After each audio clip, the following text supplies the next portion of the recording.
నువ్వు నిజంగా దేవుని విశ్వసించినట్టయితే నేను ఎదుర్కొంటున్న ఇంత వేదనలో దేవుడు ఉన్నాడు కదా, ఆయన చూస్తున్నాడు కదా. అన్యాయంగా నా మీద మోపిన నిందలో ఆయన ఉన్నాడు, విన్నాడు కదా, చూస్తున్నాడు కదా. నేను ఎదుర్కొంటున్నటువంటి ఆవేదనలో, నేను పొందుతున్న దూషణలు అన్నీ ఆయన ఉన్నాడు, విన్నాడు, చూస్తున్నాడు కదా. నేను నమ్ముతున్నా దేవుణ్ణి, నమ్ముతున్నా. నాకు డౌట్ లేదు, తప్పకుండా ఆయన నాకు సమాధానం ఇస్తాడు. ఆయన లేడు అనుకుంటే నేను కృంగిపోవాలి, కానీ ఉన్నవాడని నేను ఎరుగుదును, నేనెందుకు కృంగిపోవాలి? నా దేవుడు ఉన్నాడు. ఈ ఒక్క ముక్క నిజంగా నువ్వు విశ్వసించగలిగితే ఏ పరిస్థితుల్లో కూడా ఇక వేదన నీ దగ్గరకు రాదు. దేవుడు ఉన్నాడని నమ్మాలి. రెండవది, ఆయనను ఆశ్రయించిన వానికి, ఆయన్ని వెదకేవాడు అంటే ఆయన్ని కలుసుకునేవానికి ఫలము దయచేసేవాడని నమ్మాలి. రెండు నమ్మాలి. ఒకటి, ఆయన ఉన్నాడు అని నమ్మాలి. రెండు, ఉన్నోడు ఒట్టిగా లేడు. ఆయనను ఆశ్రయించే వారికి, ఆయనకు మొర్రపెట్టే వారికి, ఆయన సన్నిధిలో ఆయన్ని కలుసుకోవడానికి ఆకాంక్షించే వారికి తప్పకుండా ప్రతిఫలం ఇచ్చేవాడు అని కూడా నమ్మాలి. ఎందుకు ఈ మాట చెప్తున్నానంటే, దేవుడు ఉన్నాడన్నది నిజమైతే ఆయన మాట నిజం అవ్వాలి. దేవుడు ఉన్నాడని నీవు నమ్మితే, ఆయన మాటలు నిజమని నువ్వు నమ్మితే వాటిని ఖచ్చితంగా సీరియస్గా తీసుకోవాలి. మోషే ఇశ్రాయేలీల దగ్గరికి ఐగుప్తుకు పోయేటప్పుడు వాళ్ళు నీ పేరేంటని అడుగుతారు అన్నాడు. నా పేరా? ఉన్నవాడని చెప్పమన్నాడు. ఉన్నవాడని చెప్పు అన్నాడు. ఆ ఉన్నవాడు అన్న మాట కాడ ఎంత సబ్జెక్ట్ ఉందో.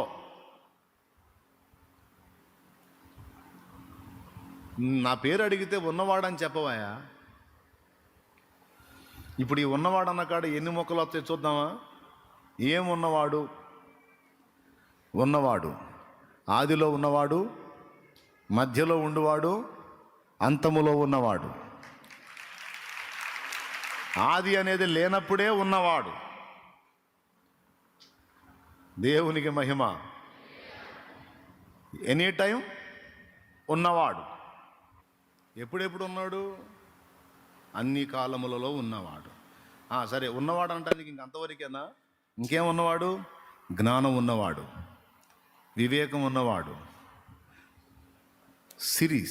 సిరి ఉన్నవాడు, బలమున్నవాడు, సమస్తమునకు సమాధానం చెప్పగలిగినటువంటి శౌర్యం ఉన్నవాడు, రోషం ఉన్నోడు, పౌరుషం ఉన్నోడు, పరాక్రమం ఉన్నోడు. సింపుల్ ప్రసంగం చెప్పు. ఇప్పుడు నీ శ్రమలో ఉన్నవాడు చెప్పు. శ్రమలో ఉన్నవాడు, ఆపత్కాలమందు ఉన్నవాడు, నీ ఆవేదనలో ఉన్నవాడు, నీ సంతోషంలో ఉన్నవాడు, రహస్యమందు నీవు చేసే ప్రార్థనా స్థలములో ఉన్నవాడు, నీ కన్నీళ్లలో ఉన్నవాడు, వాటిని చూచుచున్నవాడు, నీకు సమాధానమును సిద్ధపరుస్తూ ఉన్నవాడు, తల్లి గర్భమందు నీవు పడినది మొదలు నీకు కావలసిన సమస్తమును ముందే సిద్ధపరిచి ఉన్నవాడు, నీ రక్షణ కొరకు అనాదిలోనే గొర్రెపిల్ల, జీవము గల దేవుని గొర్రెపిల్ల వధను సిద్ధపరచి ఉన్నవాడు,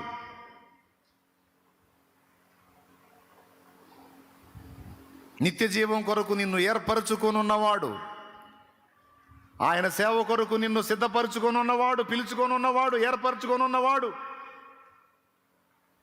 నిన్ను ముందే ఎరిగున్నవాడు, నీతిమంతునిగా తీర్చి ఉన్నవాడు, సేవ కొరకు పిలిచి ఉన్నవాడు, మహిమపరచి ఉన్నవాడు, నీ కొరకు ముందే స్థలము సిద్ధపరచ వెళ్ళి ఉన్నవాడు, త్వరలో తిరిగి రాబోతున్నవాడు, ఉన్నవాడు.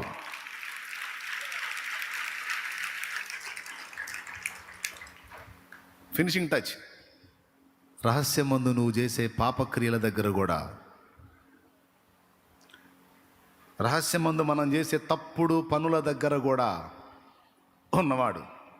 ఇది మిస్ కాకూడదు మనం, లేకపోతే అక్కడ లేడు అనుకుంటాం. ఉన్నాడు. ఆయన లేని స్థలం ఎక్కడ? ఆయన చూడనిది ఎక్కడ? ఆయన కంటికి మరుగెక్కడ? దేవా, నీ ఎదుటి నుండి నేను ఎక్కడికి పోవుదును? స్తోత్రం. ఉన్నవాడు. నేను జోక్ చెప్పట్లా, సీరియసే ఇది. ఆయన గురించి మాట్లాడేటప్పుడు జాగ్రత్తగానే మాట్లాడాలి. మళ్ళీ మోసపోతలో మాట్లాడితే మళ్ళీ మీరు డైవర్ట్ అవుతారేమని అప్పుడప్పుడు కొంచెం అట్లా చమత్కరించి లైన్లో తెచ్చుకుంటుంటా. దేవునికి మహిమ. ఎగసి వచ్చే అగాధ సముద్రానికి హద్దులు వేసి మనకు బ్రతుకు కాలాన్ని ముందే నిర్ణయించున్నవాడు, సమయం అయినప్పుడు రండి అని పిలుచుచున్నవాడు, భూమి మీద మనల్ని పుట్టించాలనుకున్నప్పుడు సిద్ధపరిచి పొండి అన్నవాడు, అన్ని కాలములలో ఉన్నవాడు, అన్ని స్థలములలో ఉన్నవాడు, అన్ని పరిస్థితులలో ఉన్నవాడని మనం ఎరిగి ఉండాలి. దేవుని యొద్దకు వచ్చువాడు ఏమని అక్కడ ఏం చెప్పాడు? మోషే దగ్గర ఏం చెప్పాడు? ఉన్నానయ్యా, చెప్పు పో. ఏం పేరు నీ పేరు? నా పేరు ఉన్నాడు, పో. అదేం పేరండి? నాకు అర్థం కాదు. దేవునికి స్తోత్రం కలుగును గాక. హల్లెలూయా. ఉన్నాడేంది? మరి ఉన్నాడు కాబట్టే ఉన్నాడు. ఈ ఉన్నాడు అనే మొక్క కింద ఎన్ని వస్తాయోనండి. ఇప్పుడు చెప్పండి, మనకున్న ఆర్థిక ఇబ్బందుల్లో లేడా? అప్పుల్లో లేడా? మనల్ని తిడుతుంటే జనం చూస్తా లేడా? ఉన్నాడా? నీకు దండం పెడతానమ్మా, ఉన్నాడు అని గట్టిగా అనండి. నీవు నింద మోస్తున్నప్పుడు ఉన్నాడా లేడా? నీకు అన్యాయం జరుగుతున్నప్పుడు ఉన్నాడా లేడా? నీకు నయవంచన జరుగుతున్నప్పుడు ఉన్నాడా లేడా? నువ్వు దిండులో ముఖం పెట్టి ఏడుస్తున్నప్పుడు ఉన్నాడా లేడా? నీ రహస్యం మందు నీవు కూర్చొని కుమిలిపోతున్నప్పుడు, నీ గుండె ఆర్ద్రతతో మండిపోతున్నప్పుడు ఉన్నాడా లేడా? ఉన్నాడు. ఇతరులు నిన్ను తృణీకరిస్తున్నప్పుడు ఉన్నాడు. నీ లేమిలో ఉన్నాడు, నీ కలిమిలో, నీ కొరతలో, నీ దరిద్రతలో, నీ శోధన ఘడియలో ఉన్నాడు. ఉన్నాడు అంటున్నావు, మరి ఉంటే ఏం చేస్తున్నాడు? చూస్తూ ఉన్నాడు. ఏం చేయాలో డిసైడ్ చేస్తూ ఉన్నాడు. నీలాగా నాలాగా ఆవేశపడ్డగా అన్నిటినీ ఎరిగి నీ కథను ఏ మలుపు తిప్పాలో నిర్ణయించే ఉన్నాడు. ఏ విధంగా నీ వేదనకు సమాధానం ఇవ్వాలో సిద్ధపరిచే ఉన్నాడు. నువ్వు ఇది నమ్మాలి అంటాడు. కానీ మనం సహజంగా ఏం చేస్తామండి? వేదన పడతాం, కృంగిపోతాం, డిస్టర్బ్ అవుతాం, చచ్చిపోవాలనుకుంటాం. కానీ నువ్వు నిజంగా దేవుని విశ్వసించినట్టయితే, నేను ఎదుర్కొంటున్న ఇంత వేదనలో దేవుడు ఉన్నాడు కదా, ఆయన చూస్తున్నాడు కదా. అన్యాయంగా నా మీద మోపిన నిందలో ఆయన ఉన్నాడు, విన్నాడు కదా, చూస్తున్నాడు కదా. నేను ఎదుర్కొంటున్నటువంటి ఆవేదనలో, నేను పొందుతున్న దూషణలు అన్నీ ఆయన ఉన్నాడు, విన్నాడు, చూస్తున్నాడు కదా. నేను నమ్ముతున్నా దేవుణ్ణి, నమ్ముతున్నా. నాకు డౌట్ లేదు, తప్పకుండా ఆయన నాకు సమాధానం ఇస్తాడు. ఆయన లేడు అనుకుంటే నేను కృంగిపోవాలి, కానీ ఉన్నవాడని నేను ఎరుగుదును, నేనెందుకు కృంగిపోవాలి? నా దేవుడు ఉన్నాడు. ఈ ఒక్క ముక్క నిజంగా నువ్వు విశ్వసించగలిగితే ఏ పరిస్థితుల్లో కూడా ఇక వేదన నీ దగ్గరకు రాదు.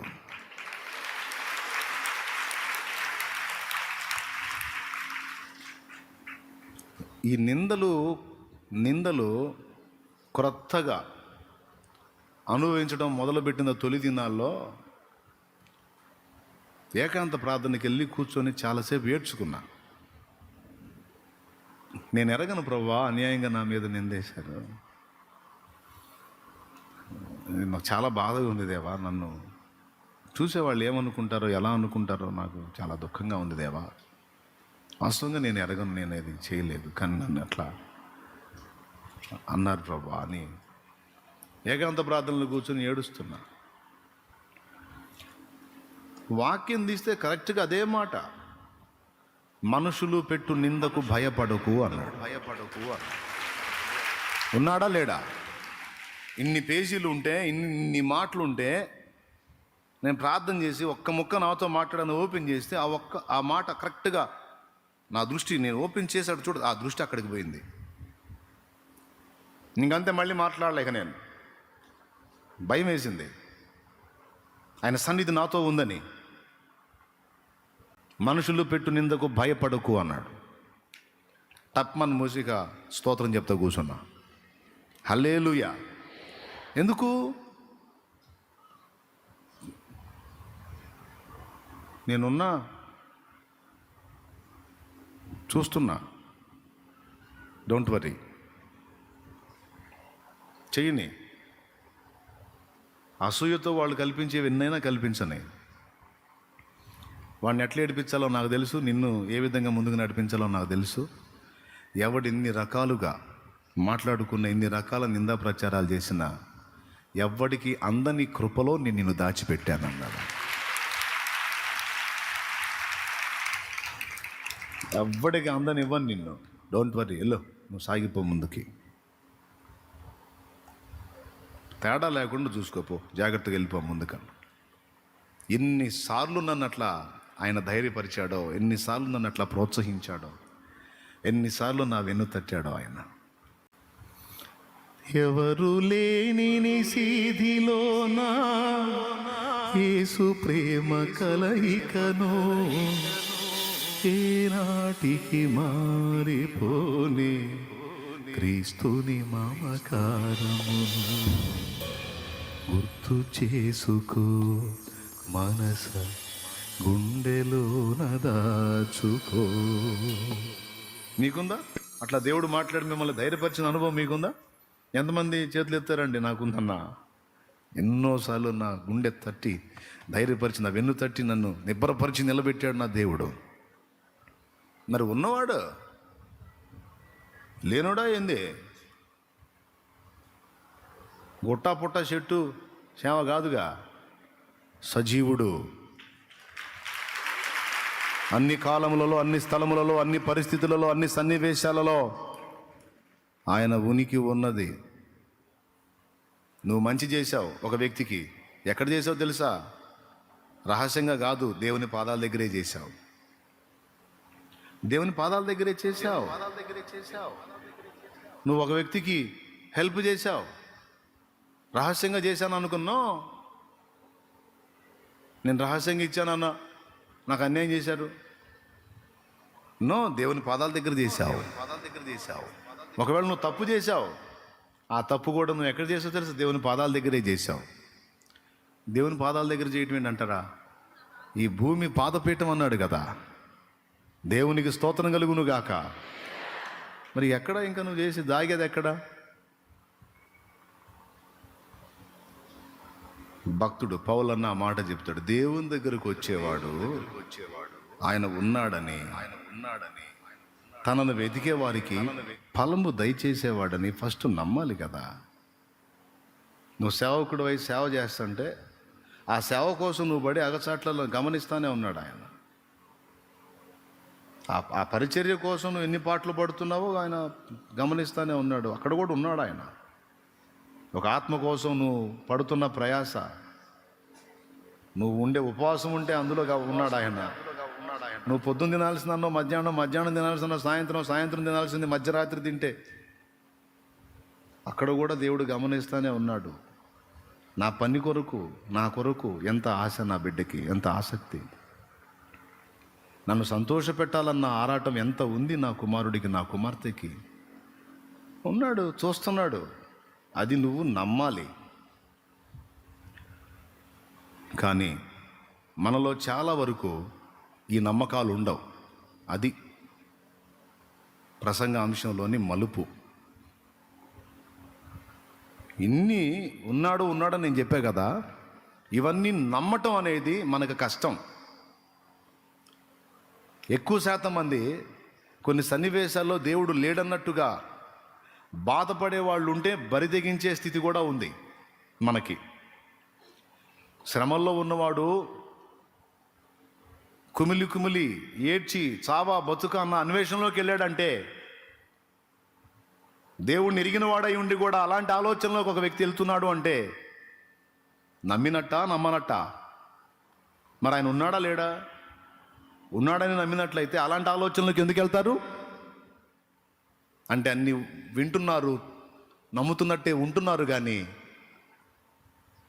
విపత్కర సమయాలలో నిజంగానే దేవుడు ఉన్నాడని నమ్మలేకపోతున్నారు. మన ఒరిజినాలిటీ బయటపడేది అక్కడే. అక్కడే దొరికిపోతాం దేవునికి మనం. ఓకే, బాధలలో కృంగిపోతున్నాము అంటే దేవుణ్ణి అనుమానిస్తున్నాము, దేవుడు లేడనుకుంటున్నాం కాబట్టి కృంగిపోతున్నాం. ఆయన ఉన్నాడు, నాకు తోడై ఉన్నాడు అని రూఢిగా నువ్వు నమ్మితే ఏ శ్రమ కూడా నిన్ను కృంగజేయజాలదు. శ్రమ వచ్చింది అంటే దేవుని అద్భుతం చూసే అవకాశం ఒకటి వచ్చింది అనుకోవటమే. హల్లెలూయా. అంతే. దేవుడు ఉన్నాడు అని నమ్మితే, నువ్వు ఎదుర్కొంటున్న పరిస్థితులను ఆయన గమనిస్తున్నాడని నువ్వు నమ్మితే కలత ఉండదు, ధైర్యం ఉంటుంది.